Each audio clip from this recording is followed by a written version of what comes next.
दादा काल तुम्ही इथे इंटरव्ह्यू दिला, मला मुलाखत झाली. प्रभाग क्रमांक 35 व 36 करता काय सांगा? मी नानाभाऊ मोहल्ले, प्रभाग क्रमांक 34. राहणं माझा प्रभाग 34 नरेल इथं. मी दोन्हीकडे फॉर्म भरला 34 आणि 35. काल मी 35 साठी इंटरव्ह्यू दिला आहे नरेंद्रनगर प्रभागामधून. पक्षाने तुम्हाला का बरं संधी द्यायला पाहिजे? आतापर्यंत तुम्ही प्रभाग क्रमांक 36 व 35 मध्ये कोणकोणती विकास कामे केली? मला पक्षाने यासाठी तिकीट द्यायला पाहिजे. मी मागील 25 वर्षापासून भाजपा कार्यकर्ता म्हणून काम करतो. मी शासकीय नोकरी असं सुद्धा भाजपाचं काम केलेलं आहे.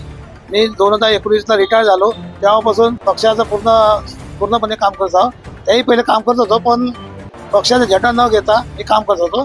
पण शासकीय नोकरी असताना आपलं काम करता येणं शक्य नव्हतं. त्यामुळे मी आपल्या देवाभाऊनं आम्हाला सांगितलं पक्षाचा झेंडा आणि खांदा दुपट्टा नको, म्हणून तुम्ही काम करू शकता. त्याप्रमाणे मी काम केलं आहे.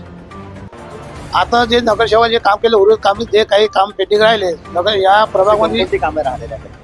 जर काही रोड राहिले कुठं नगरल्यामध्ये रोड राहिले जे काम तर भरपूर केलं आहे आपल्या नगरसेवकांना भाजपाच्या देवाभाऊच्या फंडातून माननीय नितीन गडकरी साहेबांच्या फंडातून या प्रभाग 35 आणि प्रभाग 36 भरपूर कामं केली आहे. जे काही उर्वरित कामं राहिले तिथलं काम हे संपत नाही. काम हे कधी ना कधी जगबंडीचे चाकाचाका चालूच राहतात. त्याप्रमाणे माझंही म्हणणं आहे का जे काही गल्ल्यात जे छोटे मोठ्या गटर लाईन आहे, कुठं रोड आहे, कुठं डांबर रोड, आता सिमेंट रोड बनणं सुरू आहे. त्याकरता मला पक्षाने संधी दिली तर मी पक्षाचं काम करून लोकप्रवासाचे कामं करण्यास मी तयार. आणि संधी दिल्यास म्हणजे आपला अजेंडा काय राहणार? माझा अजेंडा पहिला राहणार विकास कामात. प्रभागातले जे विकास कामं आहेत त्या पहिला झेंडा राहणार आहे. ते बेदरोडीसाठी जे प्रयत्न करू. कुठं गार्डन जे काही कामं आहे गार्डनमधले बगीचातले ते कामं करू. गटर लाईन जे काही फुटले आहेत कुठल्या आहेत ते काही फंडातून नितीन गडकरी साहेबांच्या फंडातून देवाभाऊ फंडातून आणि जे आपला वाढ निधीचे फंड राहते त्यातून कामाची करायचं प्रयत्न करतो. भाऊ तुम्ही सहकार संस्था पण चालवता, त्या माध्यमातून जेव्हा तुम्ही लोकांना रोजगाराची संधी निर्माण करून देणार आहात. मी 2025 पासून एका संस्था मी काम करतो, मानव सचिव काम करतो.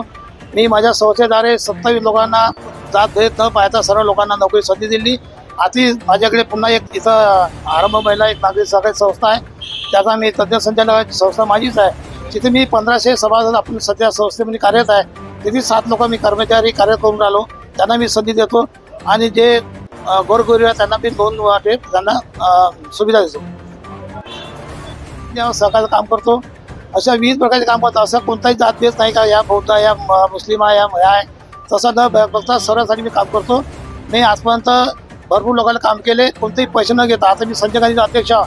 माझ्याकडे नागपूर शहरातून पूर्ण 6 विधानसभा क्षेत्रातून आपलं इथं प्रधानमंत्री चौकात नक्षत्र सभागृह देवाभाऊचे भाजपाचं कार्यालय आहे. तिथे मी बसतो दर बुधवारला. तिथं पण सुद्धा लोकांची मी सेवा करतो निःशुल्क. लोक म्हातारे गरीब जे येतात त्यांना पायऱ्या नव्हतं तरी मी केव्हा खाली येऊन काम करतो त्यांचं.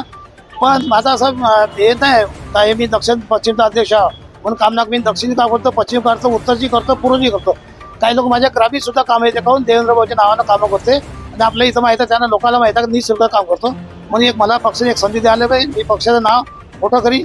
जसं आता पक्षाचं नाव मोठं आहे त्याहीपेक्षा माझं हातभार थोडं लागन तरी पक्षासाठी माझी सेवा करायची माझी संधी द्यावी असं विनंती करतो. आणि कदाचित संधी जर नाही मिळाली तर मग आपण काही मला जर पक्षानं संधी नाही दिली तरी मी पक्ष सोडणार नाही. मी कुठं बाहेर जाणार नाही. तर मी पूर्वपासून भाजपाचा देवेंद्र भाऊचा साथी आहो, गडकरी साहेब इथं चिंतक आहो, नरेंद्र मोदी साहेबाचा मी चिंतक आहो. म्हणून मी पक्ष सोडणं माझ्या मनात कधी येणार नाही. मी भाजपा सोबत एकनिष्ठ राहणार.